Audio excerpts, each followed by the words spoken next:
کیا کیا دیا. وہ تو آپ کو پتا ہی ہے کہ جی پیار کرتے تو ایسی جگہوں پر رکھتے. جگہ دیکھنی تھی نا,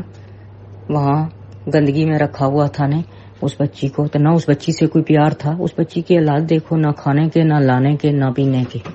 ہم سب دیکھ رہے ہیں کہ کیا ہے. پر صرف یہ تانیہ کہ اتنے پڑھے لکھے ہو کر تو اتنے جو بھی اٹھ کر عدالت میں چلا جائے گا, بولے گا, یہ وکیل ہے, اس کی وکیلیں سن رہے ہیں, بڑی خوشی سے بول رہے ہیں کہ ہم پتہ نہیں کون سا ایکٹر ہاں. تو یہ ہے, پہلے سوچیں ایکٹروں کی بھی کیا ہے, ایکٹنگ کر کے پیسے لے جاتے ہیں, سچ تو نہیں نہ بولتے. تو اللہ سب پر رحم کرے, آپ پر, مہندی بائی پر, ان کی مسز کے لیے ہم دعا کر رہے ہیں. اللہ ان کو اور طاقت دے اور وہ صحت بھی ان کو دے اور ان کی بچی ان کے ہاتھ میں آ جائے. صرف یہ ابھی دعا ہے. ابھی تک بھی ڈر رہے ہیں, سچ پوچھو, نہ نیند آتی نہ کچھ. ابھی بھی میں صبح آیا ہماری, تو میں صبح جب آیا آپ کا دیکھا ہے, تو میں رات کو بھی آپ بلیو کریں کہ 1-2 ہو جاتے ہیں, پھر بھی سو ہی نہیں سکتے. جو بھی کروٹ بدلتے ہیں تو یہی دعا ہے کہ اللہ اس بچی کو اپنے ماں باپ کے, میں تو جس وقت کیا کہتی ہوں اللہ اپنی حفظ و امان میں رکھنا سب کو. جی تو ٹھیک ہے, جزاک اللہ خیر.